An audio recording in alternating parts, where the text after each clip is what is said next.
Good evening and welcome to another edition of Mental Health Monday, brought to you by Saving Grace Community Church and Grace House, a ministry of Saving Grace Community Church.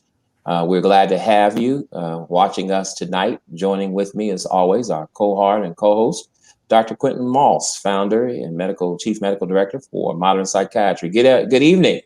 Good evening, sir. Good evening. Well, Dr. Moss, we're dealing with a subject that I think you may know a little bit about. Our topic tonight is men in medicine.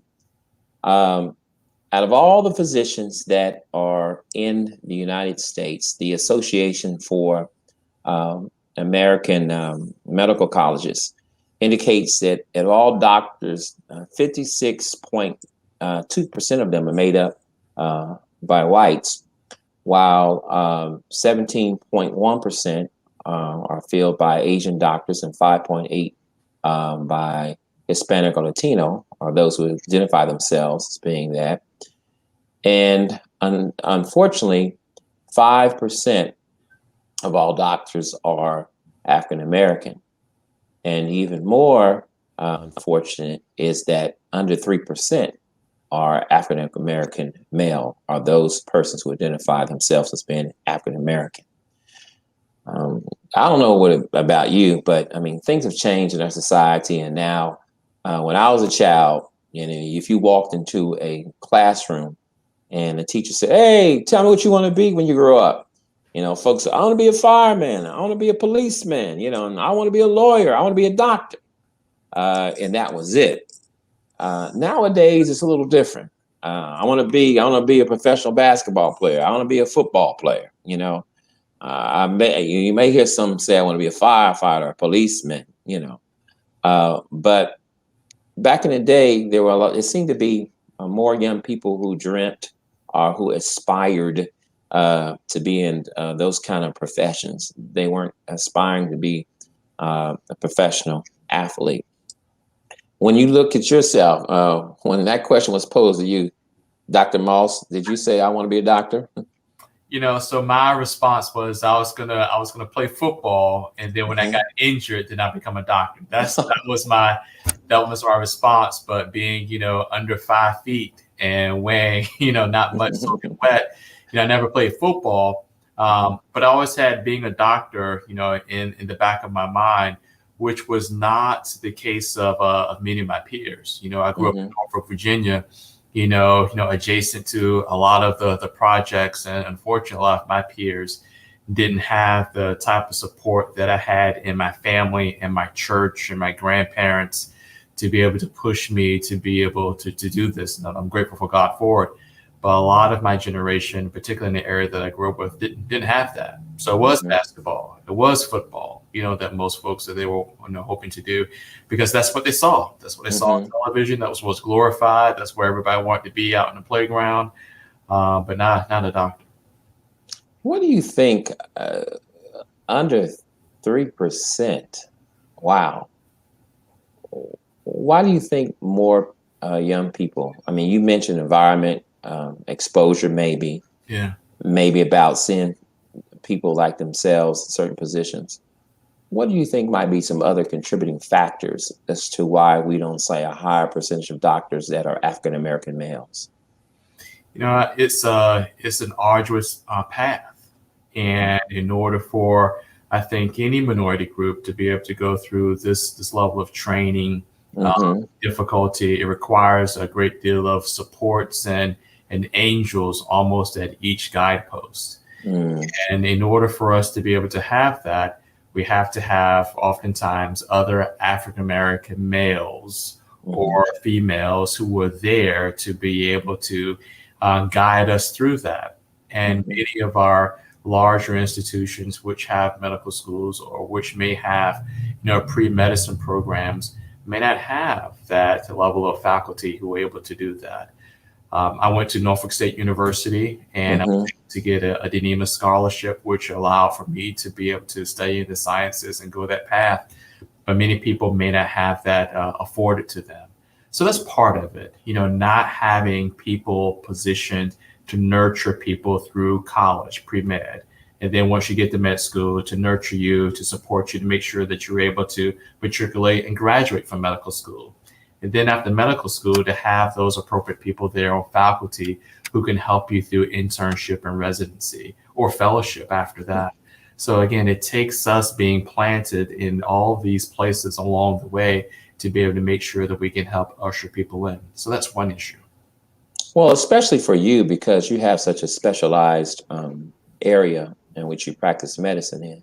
And when I speak to people and people learn about our show, they say, wow, you have an African-American male psychiatrist? Really? Where'd you get him from? Where did he come from? When you were doing, your training for psychiatry, were there other African-American males who were alongside of you? There were a few. There was a gentleman, Dr. Whitaker, who came the year behind me at the same program at the University of Cincinnati. And there was a Dr. Charles Collins who happened to be on faculty at the University of Cincinnati.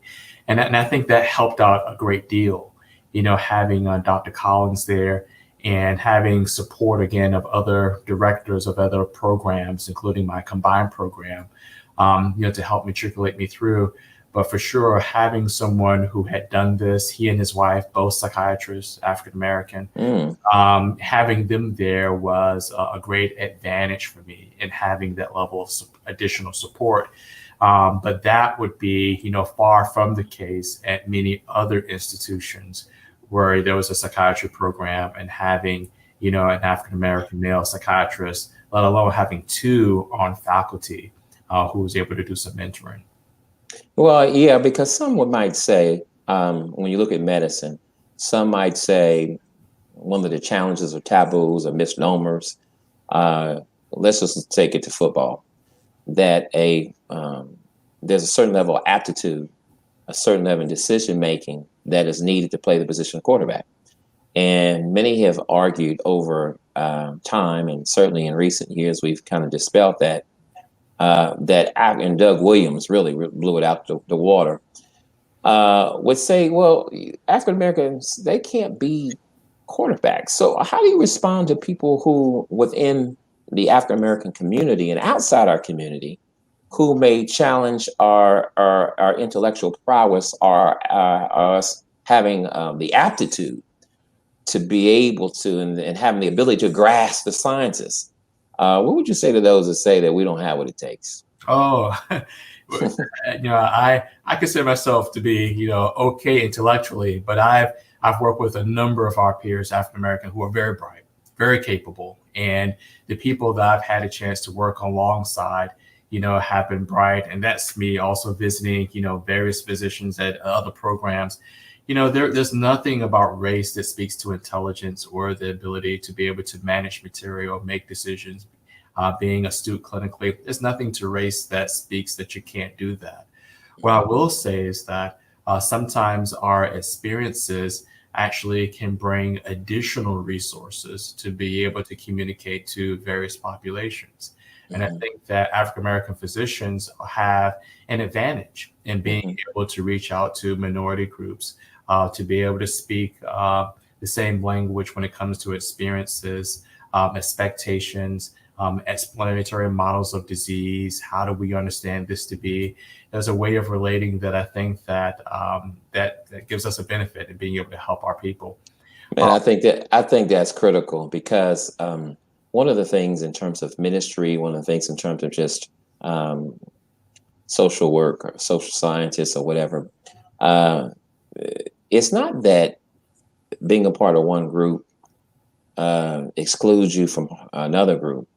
But as you said, there are some distinct advantages when you understand someone's journey, someone's life experience, what one is up against, historically, culturally. I can ask, why Black men don't go to the doctor as much. I don't have the numbers, but it's been proven that when it comes, I don't really need the numbers. I know I'm a Black male and I know people.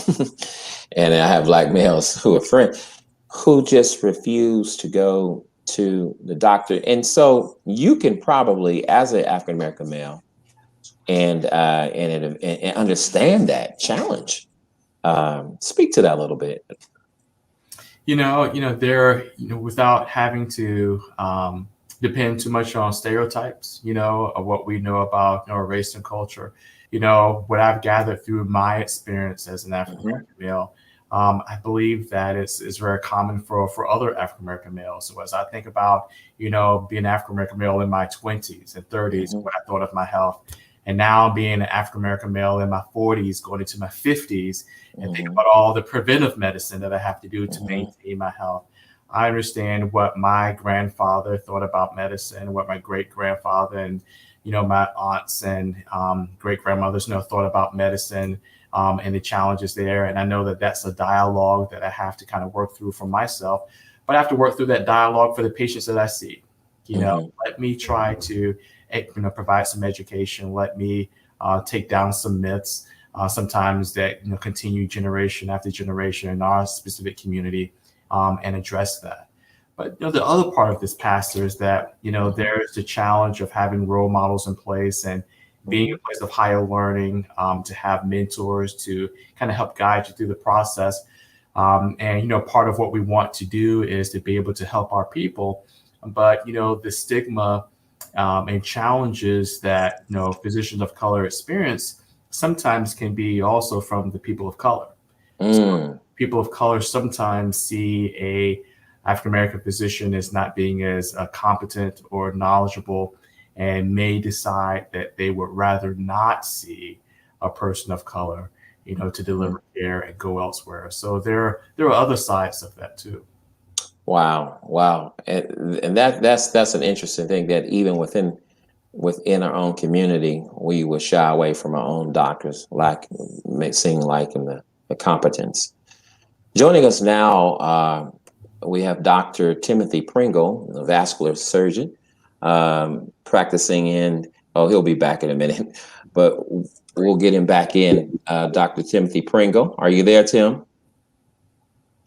Who's trying to join us now from, there he goes. Dr. Pringle? I can hear you clearly, but you break up every now and then.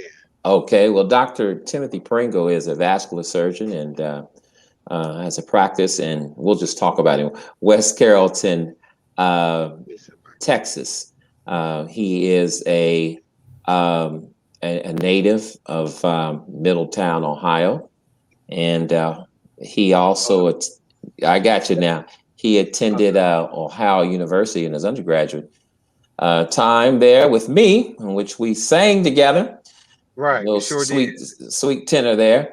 So, Dr. Pringle, good evening. How are you, bro? Good to see you, man. It's good to be seen, my friend.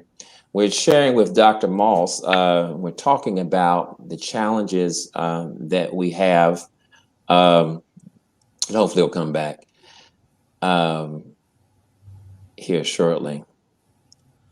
But yeah, so Dr. Moss, okay, you're with us? Okay. Sure. Okay, so I pulled over and just stopped to try to figure out a good place. Okay, sure. So How's the weather down in Texas, huh? It started raining today, but it's been in the 90s. Oh wow! And so in the hot, so the rain was good, but it rained real fast and then it stopped. Wow! So the sun is still shining right now. Well, Dr. Pringle, explain to us and just share with us a little bit of your story of how did a preacher's kid from Middletown, Ohio, decide to be a vascular surgeon? It's a long story, right? So, my initial idea was to get out the ghetto.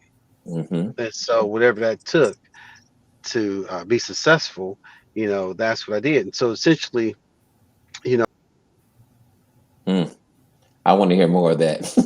also. Go ahead. Are you there? Okay, you hear me? My Yes, father was a preacher, and so it was strong morals and values, right? The finances and stuff wasn't there, but we were, I would say, we were poor financially but rich spiritually, right?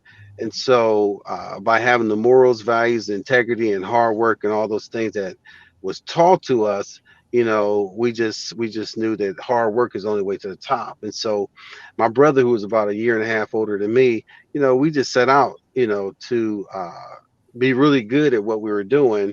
And specifically that came through sports, which led to scholarships. And that pretty much, all four of us got scholarships in sports. And so that was the way to get out. I mean, even in 1986, 13 of us out of Middletown, Ohio signed letters of intent, right?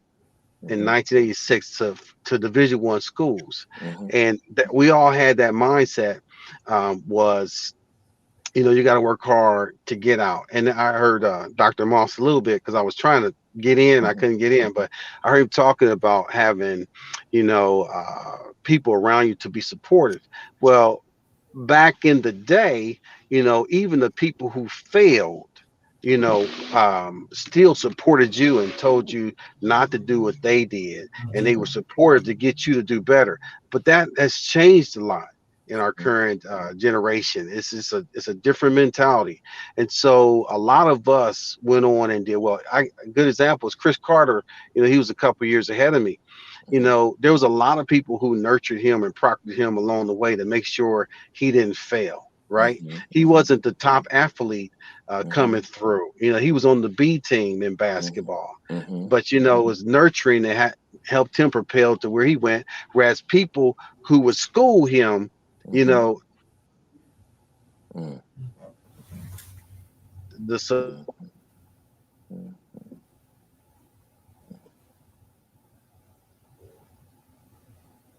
that bulldog tenacity where they're just going to grind and overcome regardless of all of the obstacles that's put in front of you. So, I got into college on a full ride football scholarship, but then I majored in medicine, and that was going against the grind where I had to study, and a lot of my friends weren't, and they always made fun. You always study. But then 20 years later, they all say, do what Tim did. They tell their kids, do what I did, right? Because of where I am now. So, you're gonna pay early, you're gonna pay late, but you're gonna pay. So it says you either put your time in early or you put your time in late, but you're gonna put your time in to be successful in life. And so another thing, to answer your question, so how did I get into vascular surgery? And so initially it was just to get into medical school. So I did the career search to decide what I want to be, and it was 3 areas I looked into. One was engineer, one was law, and the other was medicine. I just knew I liked helping people because that's what my father did. He helped people, that just come from your Christian background and all that. So that got me to the point of wanting to go into medicine. I'm just making sure this don't go out. So essentially, you think about that, right? You want to go into medicine, but you have no clue of what that entails. None. Right? You don't know how to study, you know how to prepare, you don't know nothing. I tried to get a job as an orderly in the hospital to learn. They wouldn't even hire me as an orderly. Told me I wasn't qualified, right? Wow. They didn't want me to get exposure, right? So I took the MCAT, I got into Case West Reserve. I got into OU too. But at the time, OU and still they were DOs. There was only 9 DO medical medical universities in the country. Even though I got it,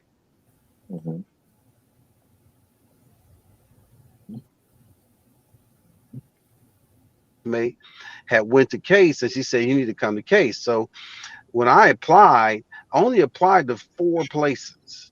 I applied to University of Cincinnati, where I did a summer enrichment program, right?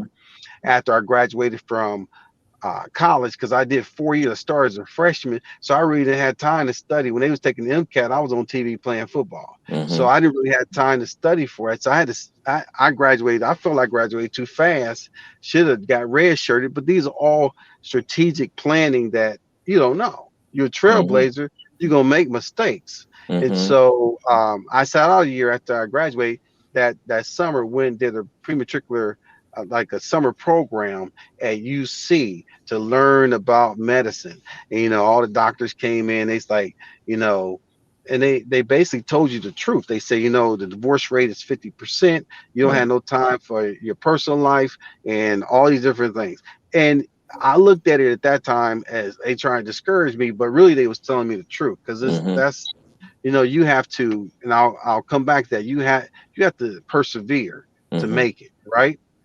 So did that, and then that launched me into medical school. And so when you get in medical school, like Dr. Moss says, the reason I went to Case is because I applied to 4 places. Okay. Meharry was one of them. I interviewed Ohio State first. Brother named Lieber Morris was there. He was cool. There was only 10 black medical students there. They was tight because they had to survive the atmosphere. But I got accepted like a week after I applied. I go down to Meharry and I interviewed at Meharry, right? It's 26 interviewees in 1991.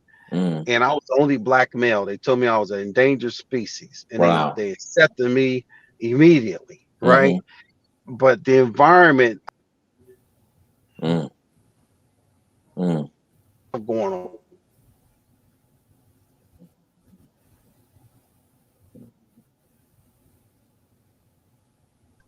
African American students in 4 classes. It is a predominantly white institution, but there was a lot of support.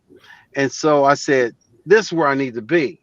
Now I got accepted to the other 2 places. So I said this. I said, I prayed to the Lord and I said, look, I've been accepted to Ohio State.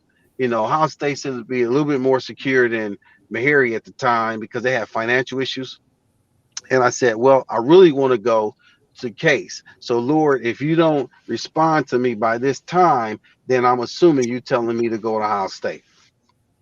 And so that's it. And so I got a letter from Case. And that's how I ended up in Case. Wow. So then you're going through medical school, and like Dr. Moss said, at the time back then, the first year is $25,000. It's more now, right? So once you get in, you don't have no choice but to finish, because you're gonna be in debt. Right. You're gonna be in debt. I mean, so you gotta finish. So you're going through. It's not like you got the opportunity to test it out and go, hey, I don't like this, I'm gonna go a different direction.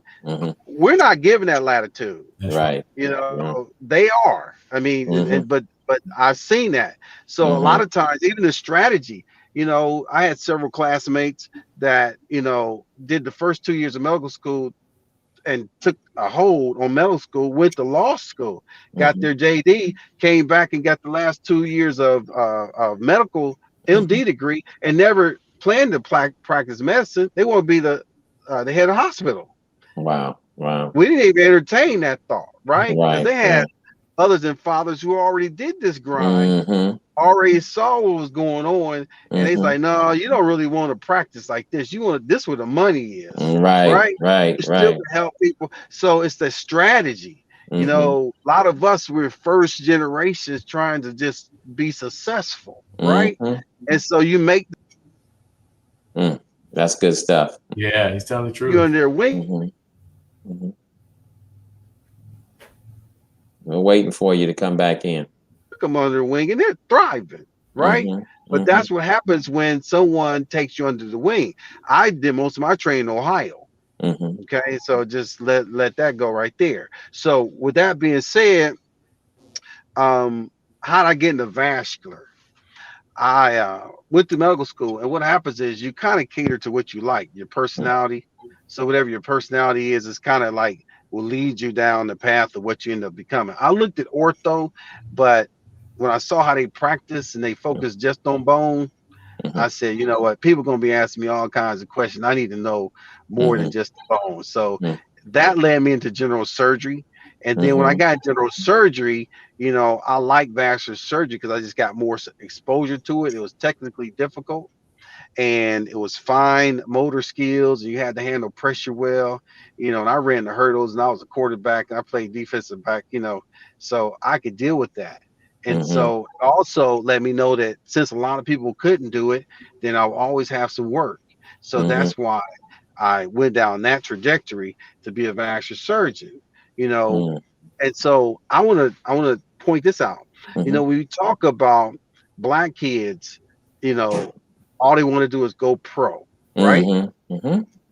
So you talk about that. I'm gonna let this sink in real quick. Only 1% make it, and everybody look at only 1% make it, but Mhm. point, but 80% of that 1% is black. Mhm. Mhm. And know what they also have? They have the blueprint, Mhm. right? Mhm. They got the blue. They know how to work out. They got other people that's showing them what to do, right? And Mhm. with that 1% chance of making it, they feel that they can make it because they Mhm. have the blueprint, Mm, right? Mhm. In Mhm. medicine, we don't have the blueprint like that. mm, Wow. Okay. Wow. Let's look at the percentages. So you say vascular surgeon. Mhm. There are about 2,600 vascular surgeons in the country. Mhm. mm. Mm. I want to hear the rest of this. Yeah. Mhm. We'll wait.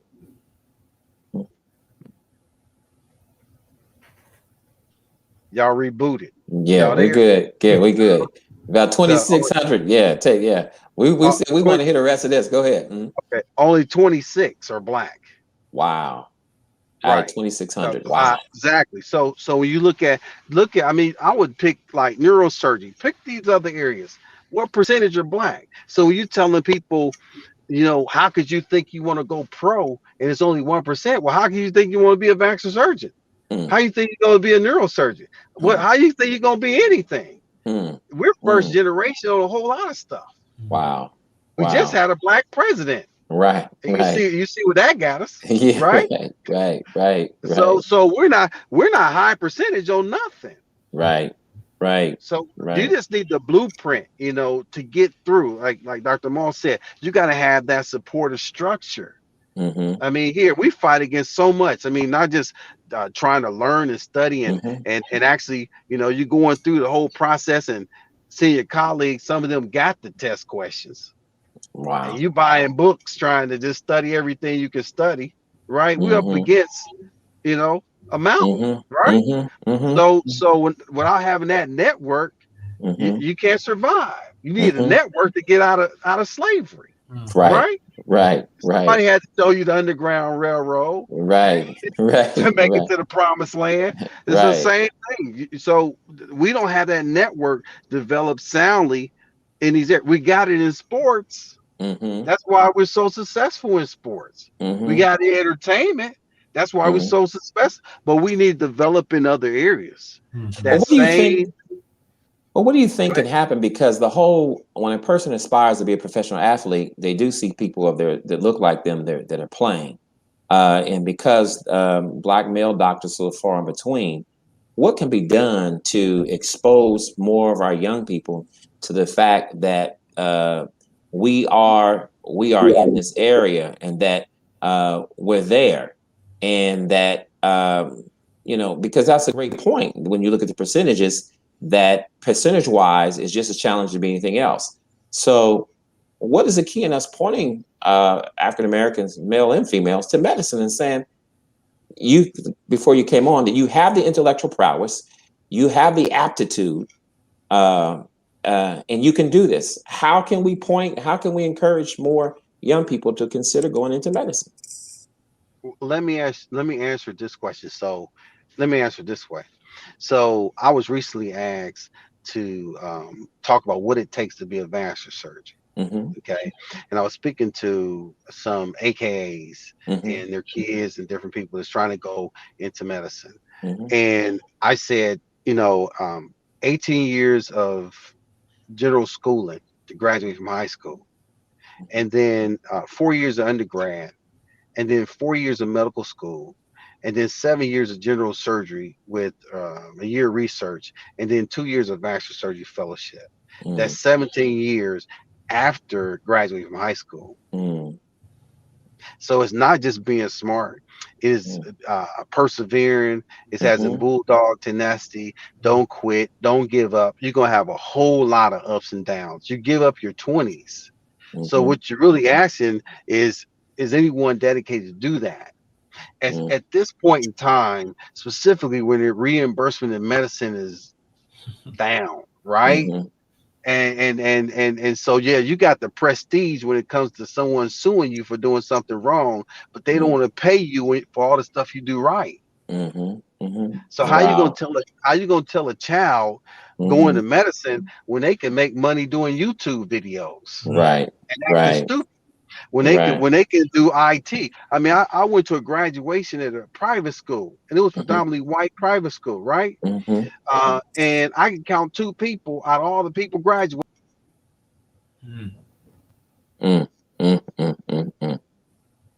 Wow.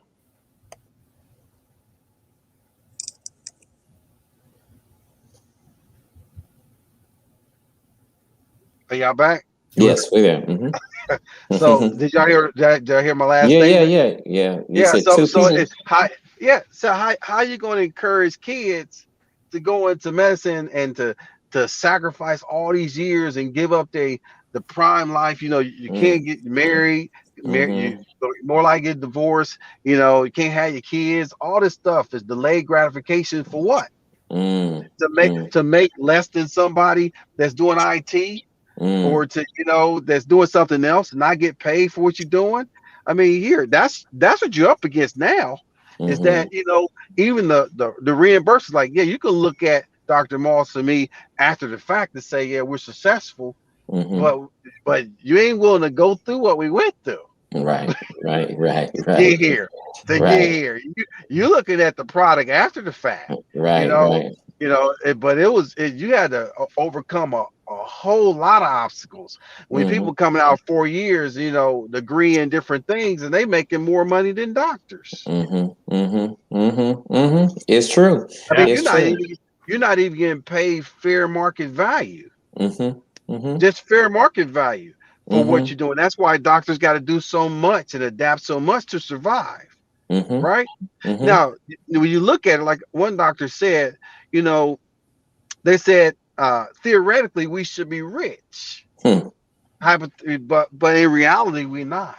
We make everybody else rich. Every time we write a prescription, we make somebody rich. Everybody gets paid off of what we do. Lots of money.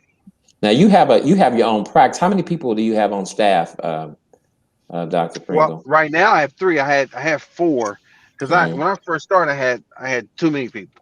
But that was in learning, and then I kind of my first wife, you know.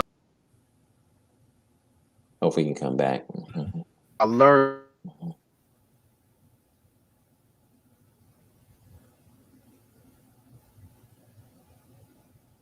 Can you hear me? Yes, your first wife. I got rid of a lot of things as she passed away. I mean, I started doing my own template all my notes. I had an EMR system that allows me to bill and template my notes so that I cut out transcription, I cut out billing, right? Because all of that is like people hold you hostage. They act like it's so difficult, and then you have to learn everything in your practice. And once you learn everything in your practice, you realize, you know, it's doable. It's just, do they have work ethics or not? So I've had managers, and managers have embezzled. They don't want to work. They just want money. Right.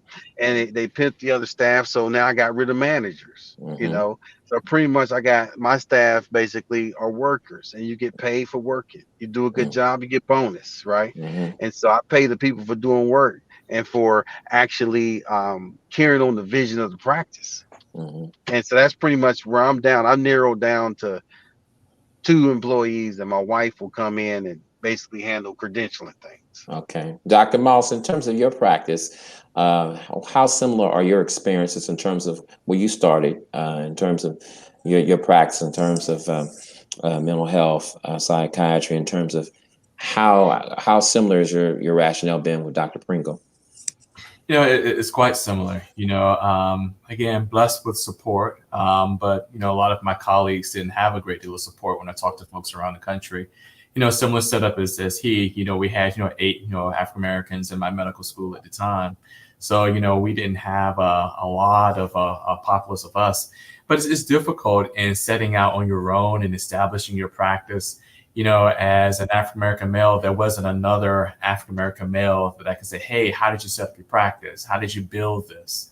We've been blessed by God that despite all of the mistakes that I've made in trying to set up the practice is still going.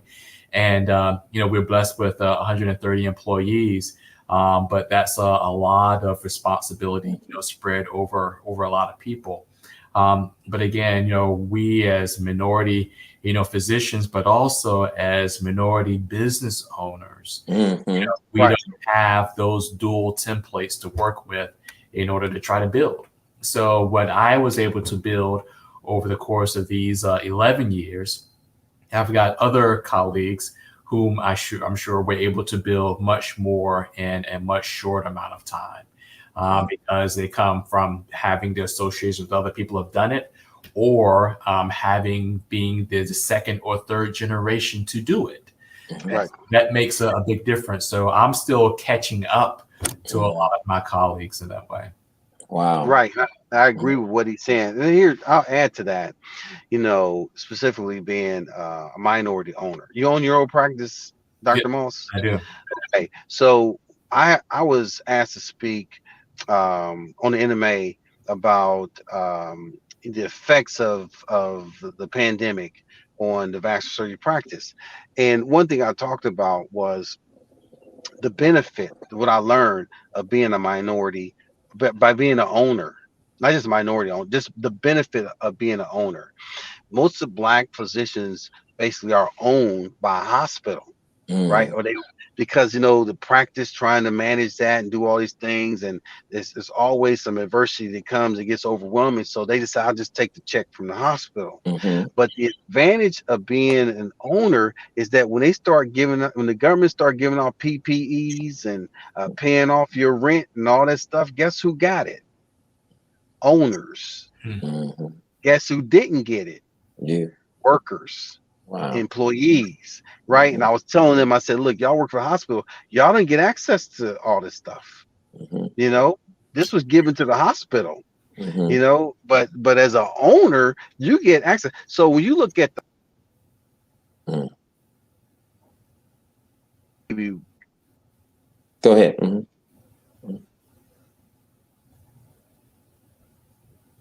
You're frozen. Like 97%. But when you break up that pie, like 55% are white, and I think 13% are Asians, and then there's a percentage for others, and then 5%, 5.5% are Hispanics, and 5% are Black. Right.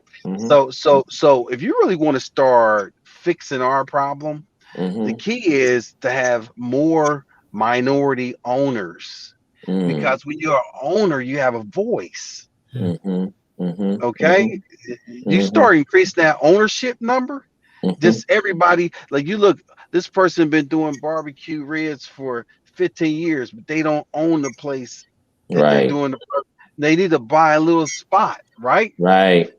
I'm a barber, or I'm a beautician. I need to own my spot. You start increasing ownership, then you have voice. Yeah, I agree with you totally. I agree with you totally, because even in the ministry, we were a church plant, and we met for years in schools and other places. So I said one Sunday, I said, you know what? The home I grew up in, I didn't grow up in an apartment, I grew up in a home, and my father taught me to own things, not to rent. And I believe God does not set us up to be renters, but owners. And just as soon as I spoke that, within 2 years, we had a building. Right. And I think it's a mindset. There's a factor to believe that you can own something and that you don't have to be owned by someone else. And so within your practice, Dr. Moss, how old is your practice? 11 years old now. 11 years old, and you started with how many employees and how many patients, and where are you today? It was just me. It was just me answering the phone, calling patients to try to get them in, charging $20 a visit. Not taking insurance, just taking $20 cash for a visit, just trying to get folks started. And God was able to grow it. One of the things that I think is important to consider too is that when you look at, as Dr. Pringle talked about, all of the schooling, all the training, and all of the challenges that go with trying to persevere in medicine, in order for you to be able to undertake that, there's a part of you that has to look at it like a calling. Okay? Much like, some of our great teachers, being able to withstand all that they withstand for the amount of pay that they get, they have to see it as a calling. And that has been part of what's kind of motivated my mission, and then the mission of folks who work for us, is seeing this as just a mission that God has given us to be able to take this on. In your practice, how old is your practice, Dr. Pringle? And you told us how many you employ, but about how many patients do you serve or have? Well, I have, I've been here since 2008, so pretty much. I started off at Level 1 Trauma Center at Grant. I replaced 4 vascular surgeons that went over to Ohio State, and basically from there came to Texas in 2008. So, I've been in private practice for 13 years, and so that practice green light went through with my first wife, and kind of since she passed away, like end of 2010, and so I started the whole restructure, rebuilding everything. And transitioning. It takes time because you don't know a lot of things. And God pretty much guided me through the process, for, just stripping me down of people I thought I needed, to teaching me how to run every aspect of my practice. Like, from the billing, like I said, to transcription, to ultrasound. I was trained, I had an ultrasound tech, but then that was the last part. I started learning how to do my own ultrasound. So now, I realize I don't need a whole lot of folks. Wow.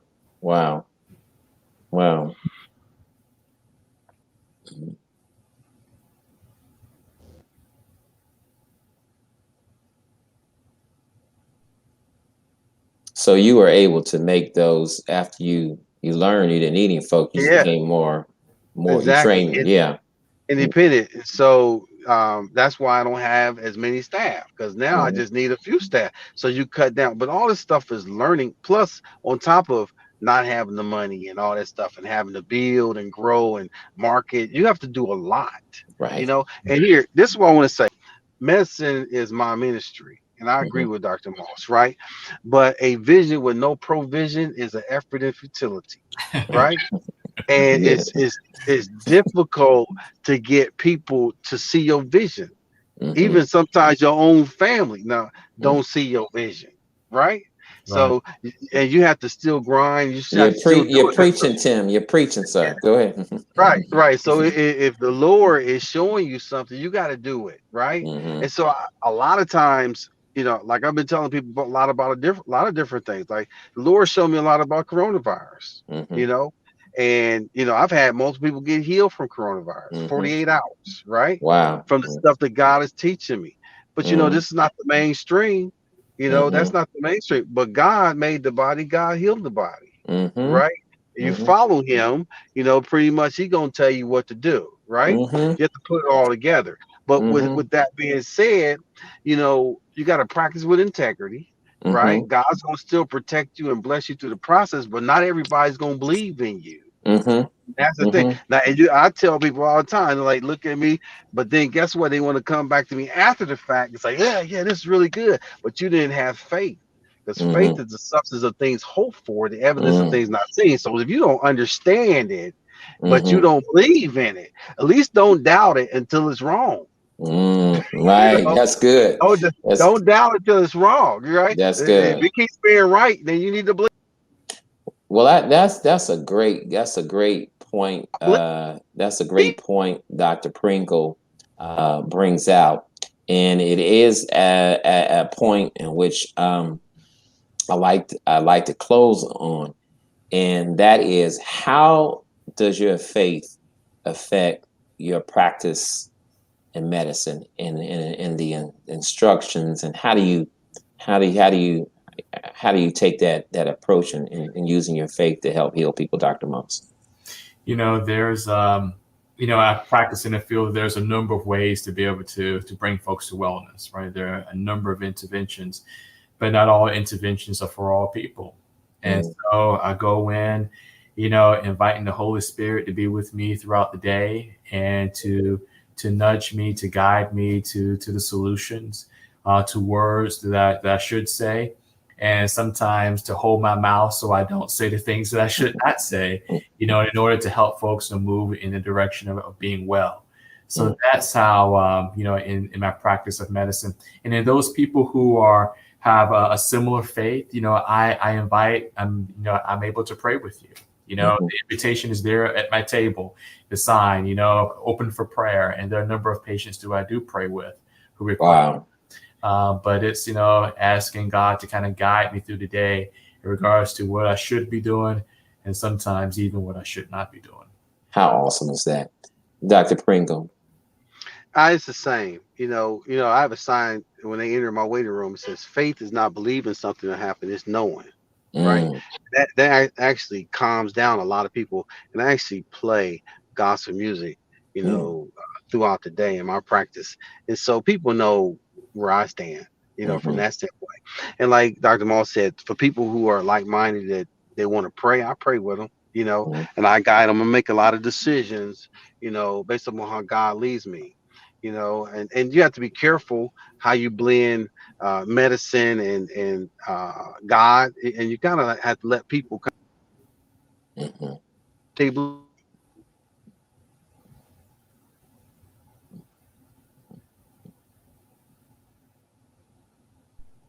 on the medley of songs, they started to shout, right?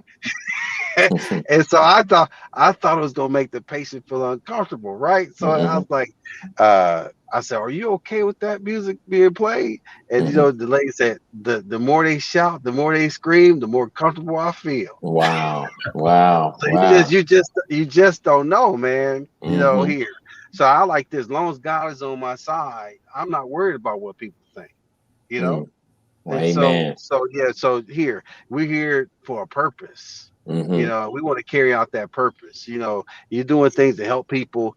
Listen, they want to see God in you. I've had people come to me, man, and one lady, I was praying to expand my practice, right? And one lady was Asian, and I did ultrasound because she had swollen her legs. And another lady was Indian, right? And I did ultrasound. They both came back. I said, you need treatment of your incompetent veins. They both came back. They couldn't even speak English. And they both had translators and said, you know what, did you treat my swelling in my legs? I said, no. They said, well, my swelling left after you did your ultrasound. Wow. Right. Wow. I said, well, then give God praise. Wow. I think give God praise. You don't know how God's going to use you.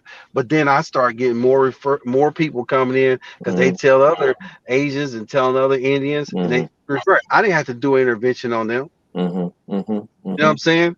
But I got more people coming to my practice because you allow God to use you. God works in mysterious ways. His thoughts are not your thoughts, his ways not your ways. He don't need your help. Right. Well, I've operated on people, man, where the needle wouldn't go through the artery because it was so calcified. And I'm up here in the operating room, and I'm like, I want to hear this. Yeah. I want to hear this.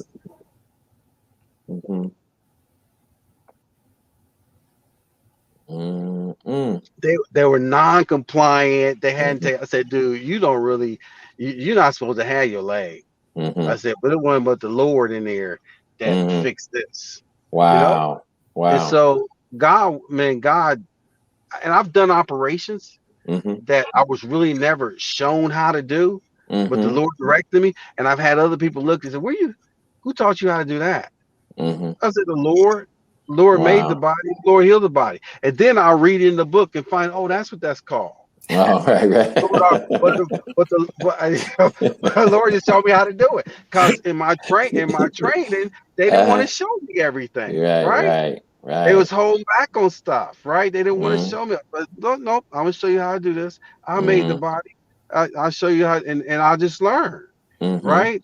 But it took a lot of persevering and grinding and not quitting and not giving up and not getting discouraged to get to that point. It's what you have to do. Well, I want to thank both of you all for sharing. Always Dr. Moss with us each week, and Dr. Pringle. It's just a joy to see and talk to you again. You too, man. You've always been a person of faith and integrity, even when we're in an environment that not always promote that.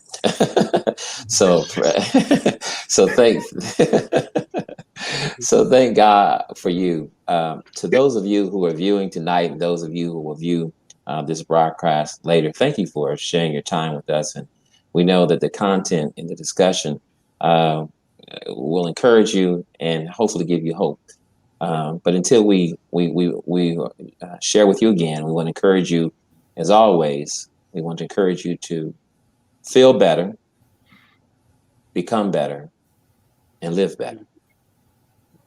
Good night, everyone.